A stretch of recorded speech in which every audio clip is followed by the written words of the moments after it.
morning and welcome. I'm delighted to welcome you on behalf of the university community to this Howard Driggs Memorial Lecture.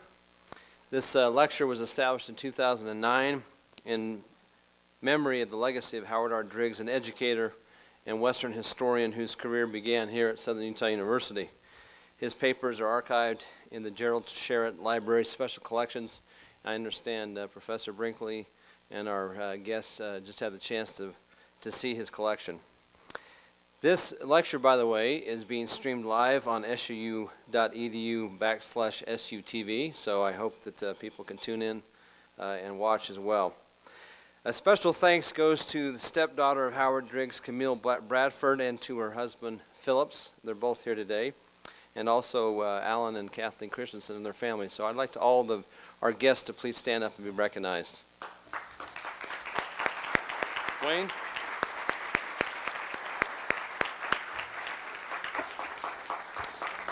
These are dear, dear friends of the institution, and we're delighted to have them here. Thank you for being with us. To learn more about the ways you can support this lecture, I would refer you to the lecture booklet here in the back. And this is something I hope you will continue to support.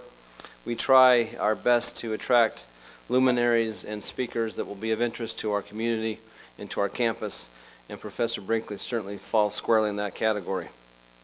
Although they have had very different backgrounds and life events, Howard Driggs and President Theodore Roosevelt acquired a common, very passionate interest in the history of the West.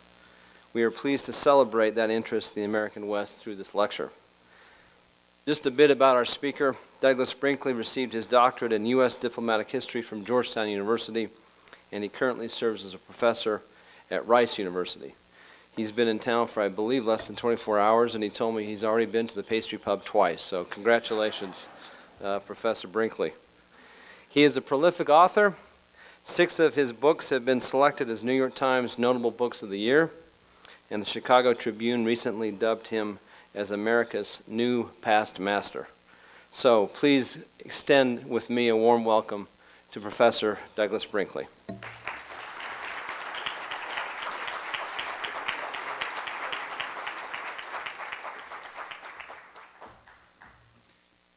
It's a great honor to be here in Cedar City and at your university, and particularly to get to be part of the Howard R. Driggs lecture. I grew up in Georgia and Ohio and was a book collector, and when I was very young and I've just been re-given Westward America by Howard Driggs. And it was one of the books that really started inspiring my imagination about particularly the Pony Express and the Oregon Trail and the whole notion of westward expansion and the way people moved to the West to settle and build a new life, including people here in Utah with LDS. And I've always been very interested in Utah history and have read as much as I can on Brigham Young. And it's a great honor to be able to come to you today. There's a connection between Driggs, Professor Driggs, and President Theodore Roosevelt, and that they were both, fanatical might be too strong of a word, but deeply devoted to the Oregon Trail and the Oregon Trail Memorial Association and the importance of saving that history of the West. TR was very interested in his favorite book. If I'm his biographer, somebody said, what was Theodore Roosevelt's #1 book that inspired him the most? It was Francis Parkman's The Oregon Trail, in which Driggs wrote the introduction to and helped popularize for a different generation. So there's a synchronicity between my talk and historian Driggs. The one advantage of coming to you and talking about Theodore Roosevelt and wild America in the West is everybody knows who Theodore Roosevelt is. In fact, the current Interior Secretary, soon to leave Department of Interior, Ken Salazar, showed me once in his Interior Department office. He said, I want to show you something that Stuart Udall, former Interior Secretary in Lyndon Johnson's and Kennedy's administration, gave me right before he passed. He died, Stuart Udall, but he got this little card to Salazar, and on it it said, mention Theodore Roosevelt as much as possible. It pleases the right, it pleases the left, and it pleases independents. It's a unique figure that everybody kind of likes. If they don't like all of what Theodore Roosevelt did, they admire his spirit. And his spirit was very much tied to the West. Now, he was born in 1858 in New York City, Theodore Roosevelt. If I tell any of you that, what does that immediately make you think? 1858, well, the Civil War's coming. And he was a young boy growing up in Manhattan during the Civil War. But what you may not realize is that his mother was from Georgia and was a Southerner who was pro-Jefferson Davis and Robert E. Lee, who were heroes, and his father was for Lincoln and loved Grant. And in fact, he had met Lincoln, his father. And so young Theodore Roosevelt had to witness these squabbles in their dining place. And he found redemption, TR, in the West as a reprieve from all of that, those nasty arguments. Why the West in, call it the 1860s, growing up in New York? Because Boys Magazine started showing features of the West. You started getting photographers that would show you Bryce Canyon or Zion or Yellowstone or Crater Lake, and it fueled the imagination of young people. With my first time really getting to see these amazing Western features that many are now national parks or monuments. But in addition to that, after the Civil War, the big deal in speculation was going west. The U.S. Geological Survey started mapping all of the West. Cartographers, people were making land claims and water right claims. People were mining for zinc and asbestos and iron and copper and gold and silver, on and on. It was the drive west, a fever where you could get land for cheap and get your own land rights. And so the big deal was in mapping and in making money in the West. TR was too young for that fervor. What he got engaged in was the Biological Survey of the West, which a biological survey is today's U.S. Fish and Wildlife. What young Theodore Roosevelt recognized is, if we're a great country, the United States, we've got to have guidebooks, field guides. What kind of bird life? What kind of insects? What kind of prairie grass? He wanted information about the species of the West that were scientifically profound and exact. And that became his passion. He was an early lover of birds, and his father created the American Museum of Natural History, fundraised for it in New York City. If any of you go to New York and visit it, that's a Roosevelt family institution. And his uncle Robert Barnwell Roosevelt, his father's brother, was the #1 conservationist really in America throughout the late 1860s, 1870s, and 1880s. Robert Barnwell Roosevelt wrote the best book about Lake Superior and about game fish in the Great Lakes. He was the pioneer of fish hatcheries with Seth Green up around Rochester and how to replenish our dying rivers and lakes. He wrote a book on the waterfowl of Florida, Uncle Rob. He ran for Congress once on one issue, save the fish in the Hudson and East River. And this belief, he was an evangelist for fish hatcheries and for fish as a foodstuff and the need to not let our lakes and rivers die of them, that science could help you keep them going.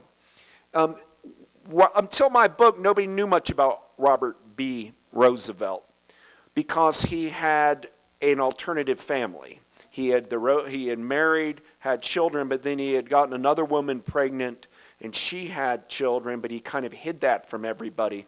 And when the real family found out, he became a black sheep. And in fact, Theodore Roosevelt's father did not like him being with Uncle Rob because of his, what he considered, low moral character. Theodore Roosevelt's father was very religious and pious and a huge philanthropist. Beyond the American Museum of Natural History, his father was the leading funder and voice for what is today SPCA, spading and neutering of animals and going against animal cruelty. People used to beat horses, let dogs die in the street, shoot cats, kill birds and the robins in their backyard. And he was leading a crusade, what was called the humane movement in the late 19th century, opposed to all of that. So TR's got all this in his childhood. He loved Uncle Rob because Uncle Rob was a Dr. Dolittle-like figure that had a German shepherd that would sit at the dinner table and monkeys running around the house and parrots. He had a menagerie, and kids loved that, and TR was drawn to it. But he had the rectitude and the honesty of his father, but in many ways he's a combination of both men. His animal eccentricity comes from Uncle Rob. TR wrote his first book as an undergraduate at Harvard University. Students that may be here, imagine doing a book while you're here at college. And it was called The Summer Birds of the Adirondacks. His first book was on the bird life of the Adirondacks. He then, after Harvard, got into writing his definitive naval history of the War of 1812. Masterful books, still not been bettered. And then he got involved with New York politics, very much into nature. He had had terrible asthma, and pollution bothered him a lot, so he always found relief in the Adirondacks and the Catskills and was very worried about what was happening to New York City's air quality. But he was there at the podium like I am in Albany as a state legislator when he was handed a telegram that said, Theodore, it's from his brother Elliot, Theodore, get into New York City quickly. Mother is very, very ill, and your wife Alice is giving childbirth. Is giving your first birth to your first child. Well, he hurried his way in. He arrived in New York and got there shortly before midnight. When it turned midnight, it became Valentine's Day. And that in the wee morning hours, on one floor of his house, his mother died of Bright's disease, and on the other floor, his wife died giving birth to his first child, who became the famous Alice Roosevelt Longworth, a great Washington, D.C. Fixture. And he was devastated. I spend my life like looking briefly here at the Driggs papers of looking at documents for a living. And one of the most moving documents I've ever seen is the diary of Theodore Roosevelt, where he puts a giant X through his diary and says, the light has gone out of my life forever, on the day he lost his wife and mother. And he had to do a dual burial of them. They're buried in the Alexander Hamilton graveyard by the Episcopalian Church in New York City. Deeply depressed. It was his sister who said, Theodore, go west. He had once gone grouse hunting in Iowa. Now, many people think of Iowa as the Midwest, but he went grouse hunting on the very most western part of Iowa and loved it. And then he had gone up to the Red River Valley of Minnesota and North Dakota, South Dakota region hunting. TR was a lifetime hunter. And had a best time of his life with his brother hunting out west. So his sister said, go west. Well, where do you go? Go west, young man. You just lost everything in your life. At those days, they were building the railroads across the West. And all of us think about the Transcontinental Railroad because Lincoln signed it. And while North was fighting South, the East was linked to the West by the Transcontinental. But there's another story about the Northern Pacific Railroad. And that idea was connect New York to St. Paul and Duluth, the Great Lakes, and then cut all the way across Minnesota, North Dakota, Montana, across a little bit of Idaho into Washington, connecting ostensibly Seattle to the Twin Cities and then to the Great Lakes and then to the east. Well, he went into New York train station with his rucksack, one piece of luggage and his gun, went into New York and took it to the end of the line where the railroad just stopped. And it stopped in a town called Medora, North Dakota. And there in Medora, TR spent his so-called years in the wilderness healing and hiking, hunting, writing about birds, becoming a cowboy, opening up 2 cattle ranches. And at this point, he could always had terrible eyesight. One of the misnomers about Theodore Roosevelt as hunter was that he was good at it. He could not see. He was blind as president in one eye and had horrible vision of another. He wore these like Coke bottle-like glasses. Why he was such a good hunter was he had developed, due to poor eyesight, an amazing ear. He knew how to be silent in nature and listen to the sounds of the wild, listen to a bird chatter, listen to the way the wind was blowing. That was one. And second, he never quit in pursuit. This is true in hunting and true in his political life. Meaning if he went after a buffalo he wanted to hunt, he went after it, took him a week and he'd find one. He went looking for a grizzly, he went into the Bighorn Mountains of Wyoming and went through a lot of deprivations, but he would not quit till he got what he was looking for. But a funny thing happened to him in North Dakota. Incidentally, he wrote 3 incredible books about the Dakotas, and some of the nature passages are some of our finest writings about that particular ecosystem of the Badlands. But, and Frederick Remington illustrated one of the books famously, at the beginning of the great Remington career. The TR and Remington were like this, in the same way William H. Jackson was with Howard Driggs. That back then writers would often hook up with an illustrator. But he ended up, when he killed that buffalo, he did a little Native American dance around it, and they used to eat the tongue of the buffalo, and then they ate buffalo steak and all. And he took his big buffalo head back and had a taxidermist prepare it in St. Paul, and he hung it in his home in New York. But he was sick that all of those buffalo, once 60 million, some say, certainly between 40 and 60 million, thundering across the Great Plains, our great indigenous mammal gone from reckless hunting. Why was the buffalo slaughtered almost to extinction? Well, first off, our U.S. cavalry was in having Indian wars, and the buffalo was a food supply. And remember the lesson of Sherman during the Civil War when he burned the South on his march to the Georgia Sea, to Savannah, burning things along the way, the torched earth policy. This was a tough cavalry. Many Civil War veterans, you destroy the buffalo and you take away the food supply of the plains and other Indian tribes, one. Second, the railroads hated buffalo. I mean, the trains would come across at night and a herd would be crossing the tracks, these giant herds. It crashed the train, people would die, cargo broken, money lost. So they hired the Buffalo Bill type people to slaughter as many buffalo as possible. And third, telegraph. Big deal now for communication. Buffalo love to rub their backs on those poles, and the weight of them would knock them over. They would scratch because of their itching, and it was a natural scratching pole. So the telegraph companies hated them. They started going. Well, Roosevelt was of a younger generation now that said, let's bring them back. And so he created the Boone and Crockett Hunt Club after Daniel Boone and Davy Crockett. And he created the American Bison Society with the view of we are going to repopulate the buffalo throughout the West again. And it'll be able to live there, and if done right, it could become a food source, etc. He became buffalo obsessed his whole life. When he was president of the United States, he had ripped out of the White House all of the White House furnishings that showed elephants and tigers and lions because they weren't indigenous mammals to the United States, and had bison put in their place. He commissioned the buffalo nickel that some of you might know. And the interior, the buffalo became the symbol of the Department of Interior.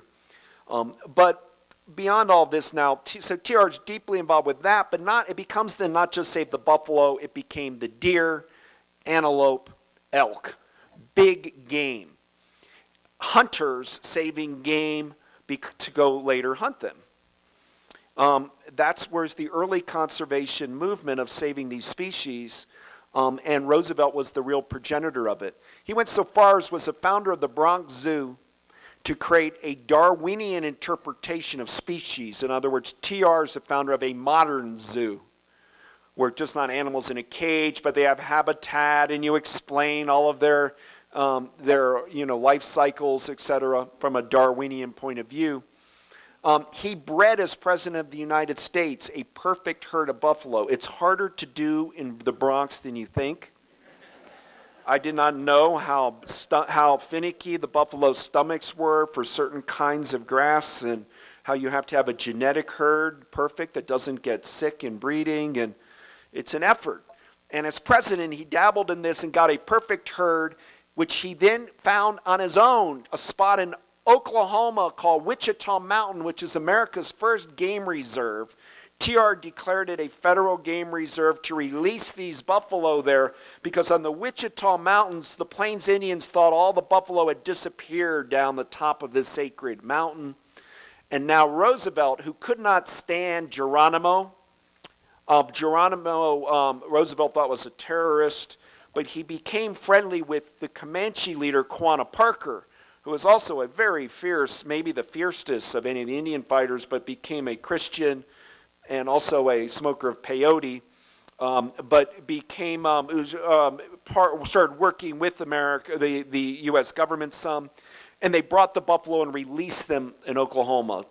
Today, if any of you go up to Wind Cave National Park, or TR National Park, or Mount Rushmore, or Custer State Park, anywhere in Nebraska and Dakotas, the buffalo you see are from that genetic herd of Theodore Roosevelt's from the Bronx Zoo. And it was a whopping success to the point of today, buffalo are ubiquitous in the West, and in fact, Ted Turner has a Buffalo Burger franchise going on. Some people prefer buffalo meat to cattle. Not only that, but the real moment I wanted to tell you what happened for Roosevelt was when he signed up for the Rough Riders. This is the Spanish-American War, 1898. He was an assistant secretary of the Navy. His boss was the president, William McKinley. Roosevelt was a Republican, McKinley a Republican. Roosevelt was really kind of trying to run the Naval Department. McKinley was trying to stay out of the war. Roosevelt wanted in the Spanish-American War. And he said about his own president, William McKinley has the spine of a chocolate eclair. You can imagine McKinley didn't like that from a member of his own party. And TR quit, and in a big statement quit, and moved to San Antonio, Texas, and called together the Rough Riders, former friends of his from North Dakota, Rough Riders from New Mexico, Oklahoma, and Arizona, cowboys, mixed with some people he knew from the Ivy Leagues, a couple of polo guys that were good on their horses from the East. They became this group, the Rough Riders. They trained by the Alamo, the Menger Hotel, still there at the bar where TR got his team together, his volunteers.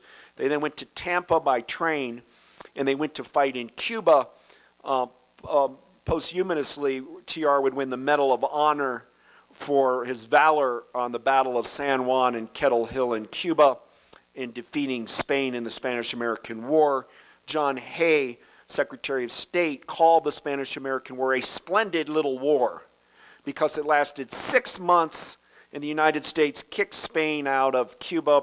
We acquired Puerto Rico, we acquired Guam, we fortified Hawaii as a coaling station, we acquired the Philippines, and McKinley's seen as a successful wartime president.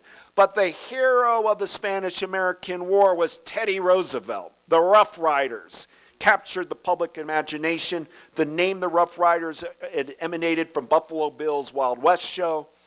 And Roosevelt, I mentioned Uncle Rob earlier about being Dr. Doolittle. A Harvard naturalist named Edward O. Wilson has a book he called Biophilia. And he says some people it might explain why some people are interested in environmental issues, almost like a religion or wildlife, and others are more interested in people and commerce, other things. He said that some people are born having to be surrounded by animals at all times, or plants in their house. Somebody who has 8 cats or 3 dogs, or somebody that's constantly having to be around animals. And he calls it a biophilia. Well, TR is the poster child of this syndrome. At any given point in his life, he had 50 or 60 pets.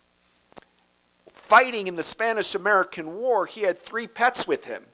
A cougar named Josephine, which he had gotten as a cub from New Mexico, a golden eagle where he was doing falconry with the whole gear and all, and had trained this golden eagle and a little mutt dog named Cuba. And they survived not only the Spanish-American War, but when all the Rough Riders went back to quarantine in Montauk, Long Island, worried that they contracted a smallpox or malaria in that campaign, all the mascots were there with them. And in fact, there are photographs of TR getting, as a gift from his men, Colonel Roosevelt getting his men gave him the famous Remington sculpture called the Bronco Buster. It's in the Oval Office right now. If you go visit Barack Obama in his office, there is this statue in the Oval Office. The Bronco, that was given to TR by his men at Montauk. When Roosevelt got it, he had his eagle, cougar, and dog with him. Okay, and so imagine he became so big of war hero that he runs for governor of New York as a reform Republican, wins handily, sworn in as governor in 1890. So he wins in July of 1898. By 1899, he's sworn in as governor, and he gave his speech as his inaugural all about conservation. Everything he said is the number one issue is the protection of natural resources. We must protect our waterways, our forests, our resources. And it was so progressive, it shocked people.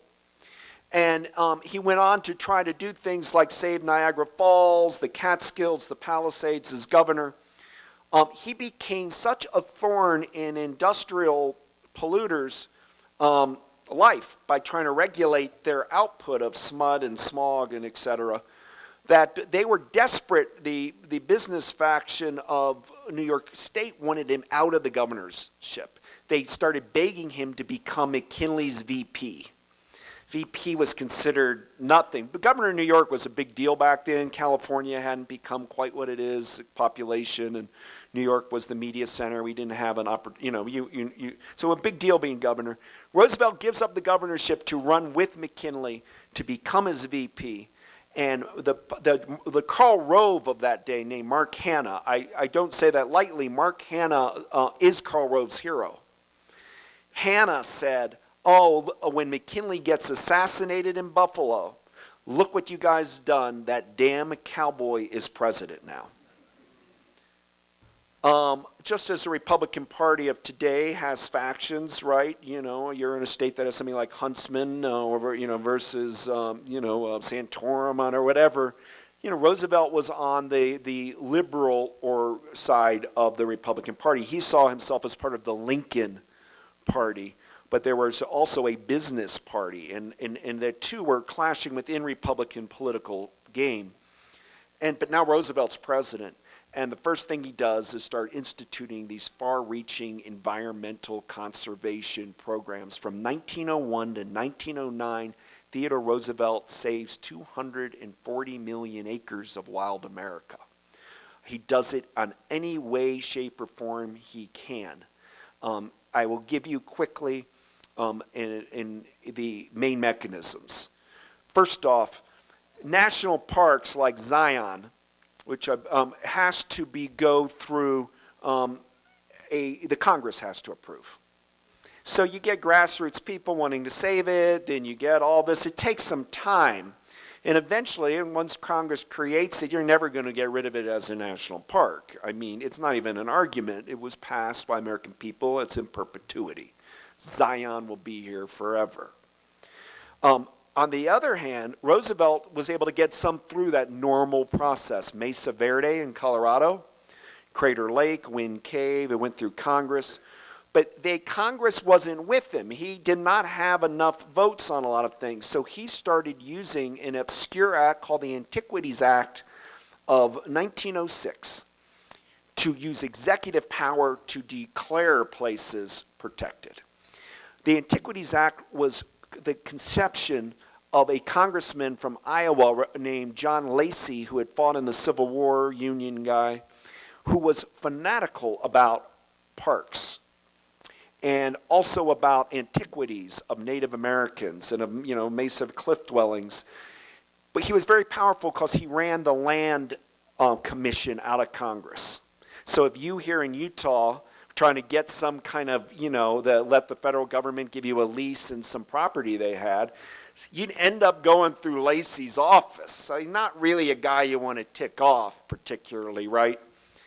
Well, what Lacey did, because he was doing some favors, said, I want this act that says we save dinosaur bones and ancient pottery for science. The big word, guys, is science. That the president can declare a place a national monument for the American people by bypassing Congress.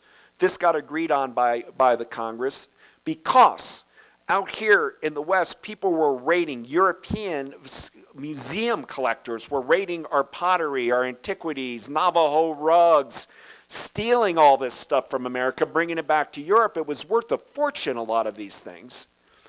And we were just discovering all these dinosaur sites. And for paleontologists, some of our greatest sites in the world are out here in the West. So the idea was the federal government, when somebody discovers this dinosaur site, will declare an area for science a natural monument. Well, Roosevelt came out in his Great Western Loop Tour of 1903, came to the Grand Canyon, stood on the rim, and said, do not touch this. God has made it. You will only mar it. Leave the Grand Canyon alone. Surrounding him were the Rough Riders. And then he went to California, and he lambasted people in LA for their bad urban planning. He then went up to Santa Cruz and stood in the Redwood Grove there at Big Basin State Park by the giant redwoods, which is on the cover of my book, and said, do not chop down any more of these coastal giants. These are a unique American resource. That same trip, he was at Yellowstone, camping with John Burroughs, the great naturalist. He went camping in the Sierras with John Muir, founder of the Sierra Club. And after camping with Muir, started saving Mount Shasta and places all over. And so he decides in 2003 that Grand Canyon should become a national park. Congress doesn't think so. Congress wants to mine it for zinc, asbestos, and copper. Roosevelt refuses to let that get ruined or industrialized or extracted, so he uses the Antiquities Act for dinosaur and pottery bones and declares 600,000 acres a national monument. Not 16, not 60. And the blowback came, how can you do this? And he says, well, it said science. Show me, I challenge you, critic, show me a better example of erosion at work. Now, beyond being impressed by his hubris, look, there were no senators from Arizona. It was a territory. There were no senators in New Mexico. There were no senators in Oklahoma. There were no senators in Alaska. There were no senators in Hawaii back then. So the president could kind of have his way there. And let's say you were in the copper and zinc business in Utah or Colorado. You weren't particularly worried about that industry in Arizona if you didn't have an interest in it, so you didn't get a lot of blowback from other states. That was Arizona had to deal with it. He keeps doing that over and over again. Muir Woods, Devil's Tower, all over America doing national monuments. 48 hours before he left office, he declared Mount Olympus, the Olympic National Park. He just called it a national monument, the whole mountain, before he left office to go to Africa, collecting for the Smithsonian Institute, flora and fauna. That was one mechanism. Second one, U.S. Fish and Wildlife. I told you biology, biological survey, his interest in birds, on and on. In Florida in 1903, or in the early 20th century, every single woman in the audience coming to hear me today, every one of you would have been wearing a bonnet with an ornamental feather for a public gathering.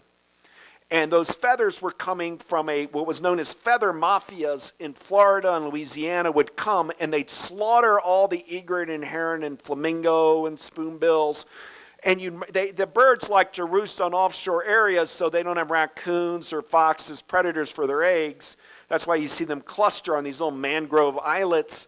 And people now were taking motorized little boats with weaponry that could just multiple weapons to kill them, pluck the feathers, and the birds were dying.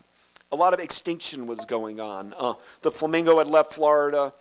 You had the extinction of the passenger pigeon, which there were once a billion, none left.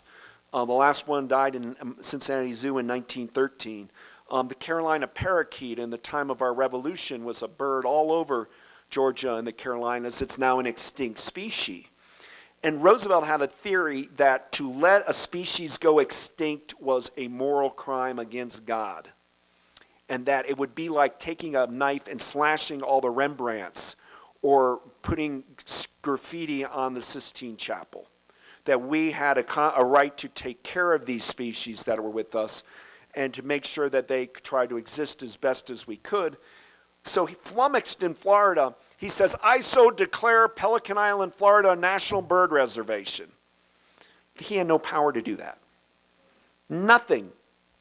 But he did it, and he did it 51 far-flung places across the United States, deeding land to birds for the first time. You guys think about the tree huggers of the 60s and the conflicts. Imagine being president and going into Florida, telling people you go to jail if you shoot an egret in your backyard.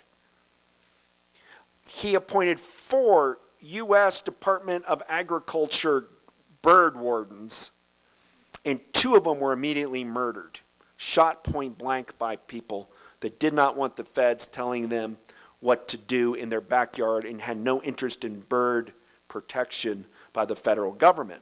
The problem Roosevelt was fighting is with birds in particular, you've got to work interstate. You can't have progressive bird laws in Massachusetts and then they get slaughtered in Florida. So that to protect these bird migratory ways, you have to make deals with Canada, but also other states. Those are in those 51 he saved, they're up in Alaska, the Yukon Delta National Wildlife Refuge is the size of West Virginia. Saved the western islands of Hawaii, the whole Aleutian chain, on and on. And so by the time he leaves, America's a much different place. Conservation is a word everybody knows. He leaves office in 1909. He picked his hand-picked successor, William Howard Taft, to take over. He goes to Africa and disappears in the wild for a year. While he's gone, Taft thought Roosevelt went too far on his conservation. He loved TR, but he literally thought TR was kooky on this stuff a little bit. He wanted to dial it back down some, not the Grand Canyon or key places, but some other places like Alaska. Roosevelt had created the Tongass National Forest and the Chugach National Forest. If any of you know Alaska, it's all around Anchorage. It's big land up there. Well, Taft's people allowed the Morgan Guggenheim Syndicate into those reserves to do deals on coal mining. And Gifford Pinchot, Roosevelt's chief forester, squealed, who stayed on for Taft, whistle blew. Pinchot got fired, Roosevelt's guy, his tree guy, got fired, and TR came back in a huff that his guy Taft wasn't honoring Roosevelt reserves. And he decides he's going to run against, after he can't get the nomination on his own, in 1912 he creates the Bull Moose Party, the most successful third party in U.S. history, triggered in a lot of ways by conservation. And he ended up losing. But while he was running against Woodrow Wilson and Howard Taft as the Bull Moose candidate, he came in second. He beat Taft. He came in second, but Wilson became president. He came to a podium walking in Milwaukee, and an assassin shot Roosevelt in the chest, and blood was pouring out of him. And he buttoned up like this, came up and said, "It will take more than a bullet to kill a bull moose," and went on speaking for over an hour. Now, at that point, he no longer, guys, is a president. He's a folk figure, right? This is Paul Bunyan or Johnny Appleseed we're dealing with now. Any of you politicians think it's so easy out there, if anybody cares about politics, how lucky TR was. I mean, his symbol was a teddy bear. Because he went to Mississippi on a hunt, wouldn't kill a bear that was roped because it wasn't fair chase, and a cartoonist drew it with Roosevelt drawing the line in Mississippi, and a woman wrote TR from Brooklyn, "I have a little toy shop. I'd like to make stuffed bears named after you and call them a teddy bear. Do you mind?" She got back from the president a one-liner that said, "Yes, you may do it, but nobody's going to care." The toy became the most ubiquitous toy in the world, still is. And Taft, wanting to steal some of the TR magic, had mass manufactured his own toy. It was called the Billy Possum stuffed toy. None of you know the Billy Possum stuffed toy? It went nowhere. Nobody wanted a stuffed possum. And Theodore Roosevelt was, lives on in all of these kind of unusual ways where kids learn about his legacy through a teddy bear.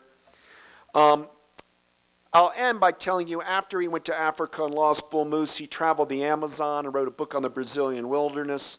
He died at age 60 in 1919, is buried in Oyster Bay at the Oyster Bay National Wildlife Refuge surrounding him.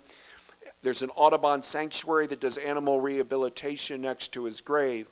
And he became the lead figure of this notion that national parks were our heirlooms, that he had climbed the Matterhorn and saw no game, and he wanted to make sure that the fish and game in America lasted forever, that we still had wilderness areas, because wilderness in his mind is what made the American frontier spirit, made our soldiers different, and that we always had to have lands where you could fish, hunt, camp, or just get lost in the wild. And so our whole history of our park service, really, Theodore Roosevelt is the father of it all. Thank you. Let me start by saying we're going to have a book signing at the end. The books are available out in the hallway, outside the hall, but thank you very much. For the students that have to run off to class, I hope that a few will be able to stay, but I want to ask this question to kind of get us started, Professor. As you were describing Theodore Roosevelt, to my generation, younger generations, he is a larger-than-life figure. How, in your writing about him, your research about him, and I was really struck by your story of reading that diary entry, because I've heard that reference many, many times, but what really stands out in your mind about President Roosevelt? You touched on a few things, but personally, what does he mean to you? Well, the key to Theodore Roosevelt was he was never fearful of dying. Once he lost his wife and mother and went through that healing experience, he had a philosophy not unlike one that Briggs has, I saw on a little plaque in the rare collection here, that you have to live every day to the fullest, that you had to be a person of your handshake, that you had to have integrity, and that you had to tell the truth, the hard truths of what you really believed. He invented the term mealy mouth and weasel words. He did not like those people. He did not really like politicians, to be honest with you. Even though he was president, he saw himself as more of an explorer, and he loved the Army and Navy, and he also liked these outdoor biologists and geologists who he thought of those science people were salt of the earth people that were doing good work for America.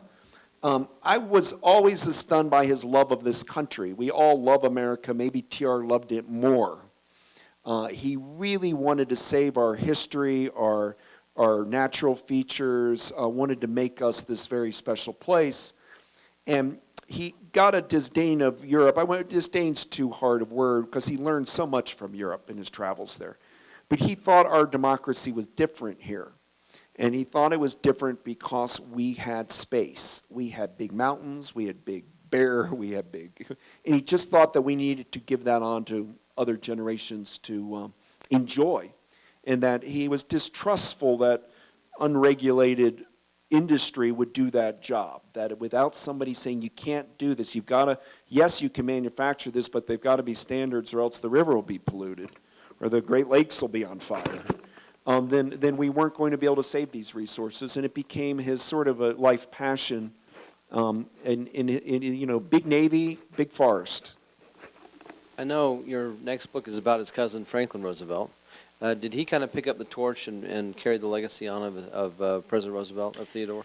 They're very different. In fact, the Roosevelt's sides used to not talk. There's longer stories of them, but FDR was obviously enamored with Theodore Roosevelt. It was his distant cousin, but he was there to oversee the marriage of FDR and Eleanor. And different cut of jib in many ways, FDR.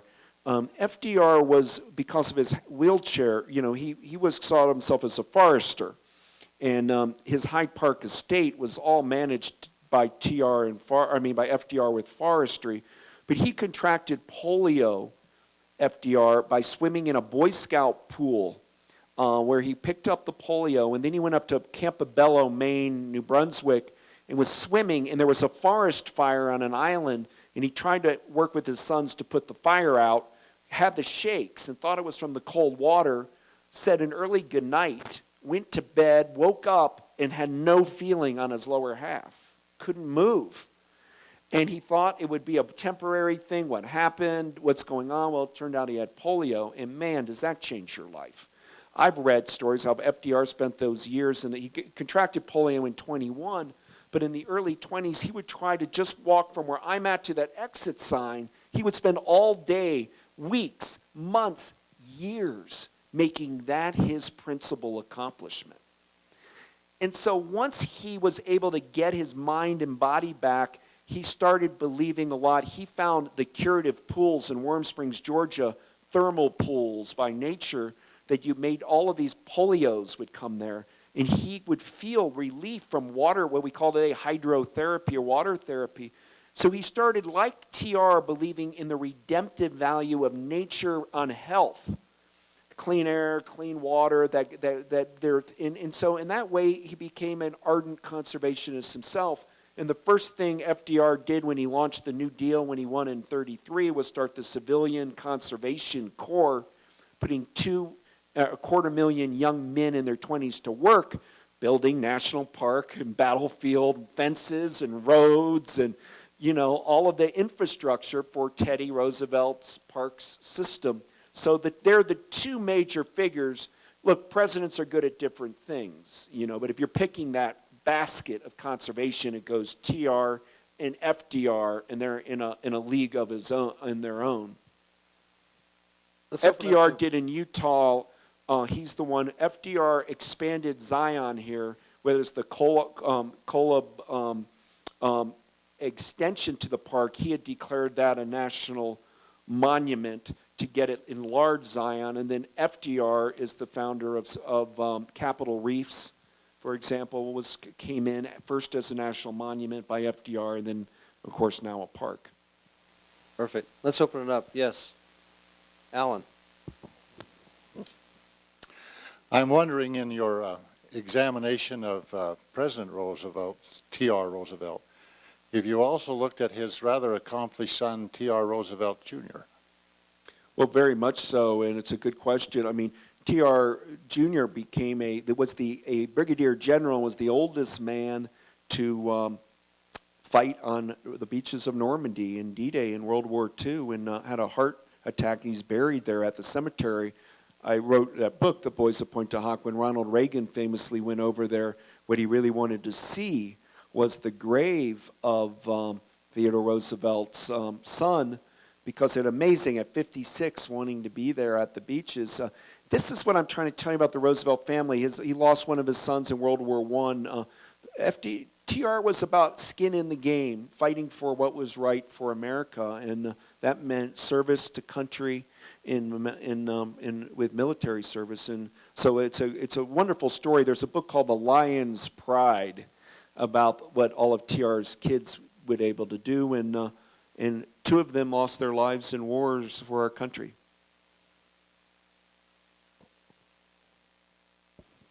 There's a tradition of conservation in the Republican Party up through the administration of Richard Nixon.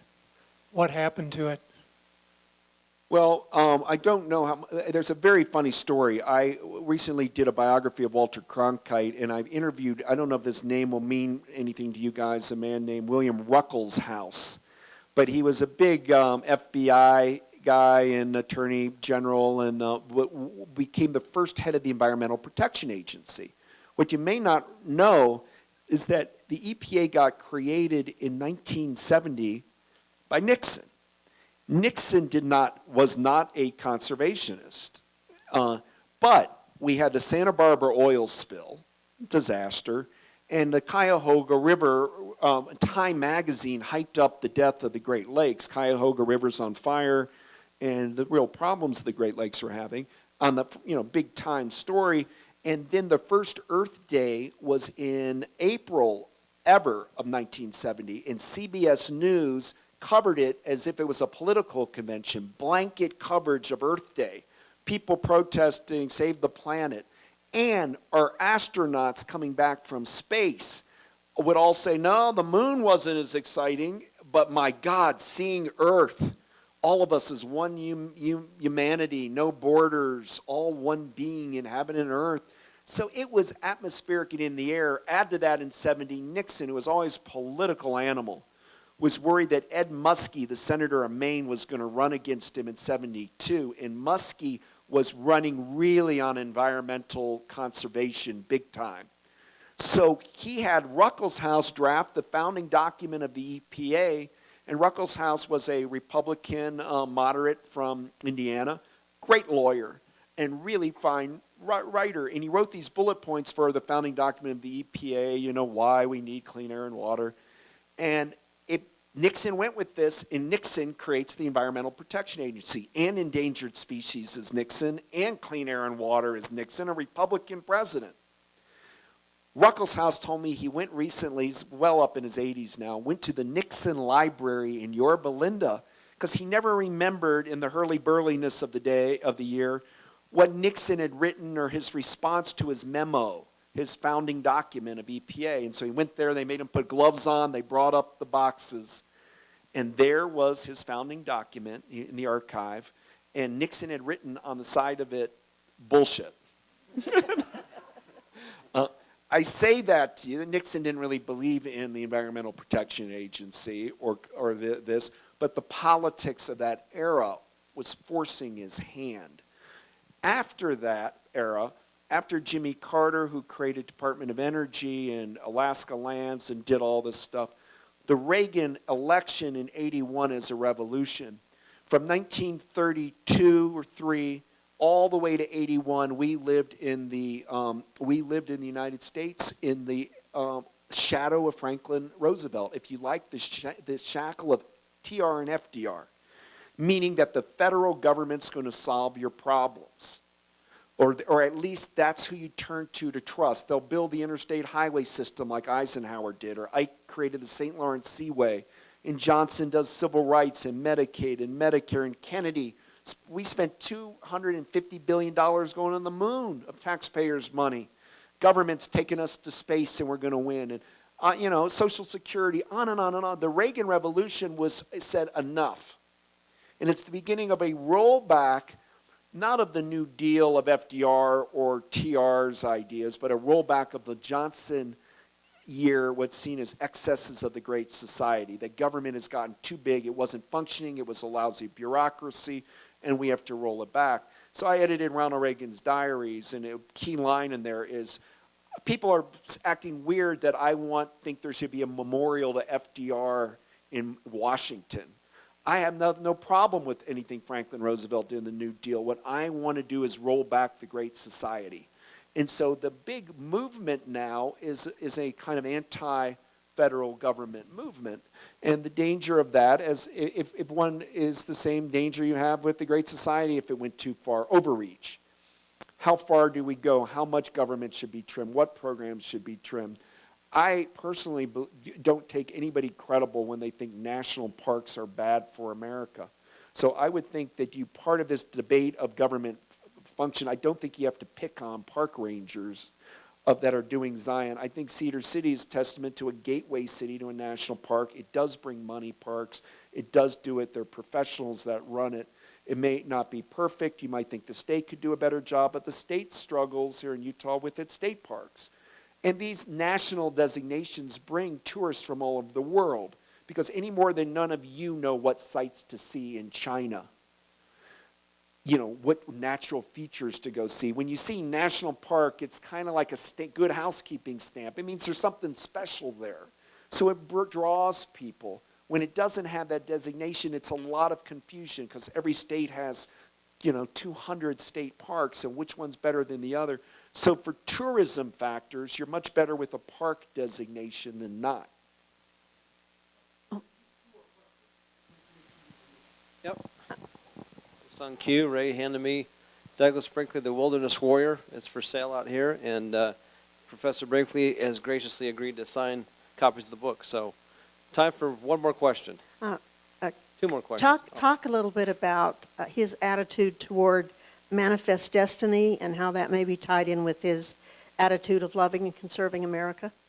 Well, he was a believer in westward expansion, manifest destiny. He actually wrote the books on the how the West was won in a very pro, Army, military kind of way of the settling of the West. He was for expansion, as I mentioned, in the Spanish-American War. He thought, in terms of Darwin, he thought the world usually had 4 or 5 great powers, and that the United States, Britain, and Japan, in his mind, and Germany were the big 4. Now, Japan was odd because up until that, and he's been getting beat up a lot by academics because he called Japan an honorary Aryans. And it's not a phrase that sounds real good today, particularly post-World War II Hitler.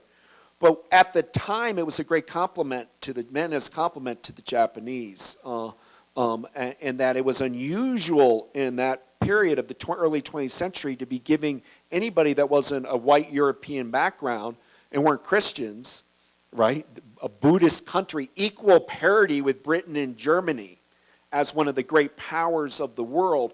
He had theories of why all of that was, but Roosevelt always believed the world was going to be run by 4 or 5 great powers who had to look after the smaller countries. And, many people don't. It's not a United Nations view of things. That's realist politics. The UN view is more you kind of create that the law of the jungle to Roosevelt did not teach that you can do a UN. So he would, for example, was opposed to the League of Nations, which was the precursor to a UN view. But he was into big powers. The question was, how do you have big powers that are democratic? And he thought that Japan had the potential because Japan and Germany and Britain also took care of their landscape. The Japanese had conservation ethics, the Germans, the Black Forest planning, and the British up in the Highlands and Scotland and all were on it too. That the loser countries were countries that deforested, let their lands die, let their waterfowl die, let their rivers and lakes die. That's where poverty is. The advanced countries, Scandinavia, which he loved a lot, knew how to take care of their landscape and live in a kind of harmony with nature. Could you speak to him as an intellectual in his day, in our day, and his effect on academia? Oh, hey, look, there are going to be endless books on TR because he wrote 150,000 letters, 35 books. He was a machine and wrote all sorts of books on different topics and people and things. At the core of it all, though, is a kind of fervent nationalism, a belief, to the point where he loved to taunt Europeans that our bear were bigger than European bear. And he found that these species that we had were special, so he cares about things like a manatee because it's an American species, that we should be proud that we have these animals in our midst. But this is somebody who was believing in the supremacy of the United States, so he believes a lot in that we are the special country. It's called American exceptionalism, and Roosevelt advanced that. And what makes him a paradoxical figure, guys, I don't know any of your guys' political views, nor do I need to, but there's some things I've said that Republicans here think, that sounds great. I agree, and then there's some things that the Republicans in the audience will say, I don't buy that, and back and forth. He was constantly trying to find the common place where we could do these things. And the problem comes when one side would go into excess. And that's where Roosevelt would go after, the people that were extremists on either side, that you weren't able to create a core citizenry that could be what he would call the typical American, the American character, who did right by his country, who served, who knew how to take care of the land properly. So anybody who was an abuser of our democracy, he went after, and after all, he was a prosecutor. Roosevelt is different than any politician I've ever read about. He woke up every morning wanting an enemy. He loved to argue in war with his enemies, and he would usually defeat them. And he had no fear. And when you live life with no fear,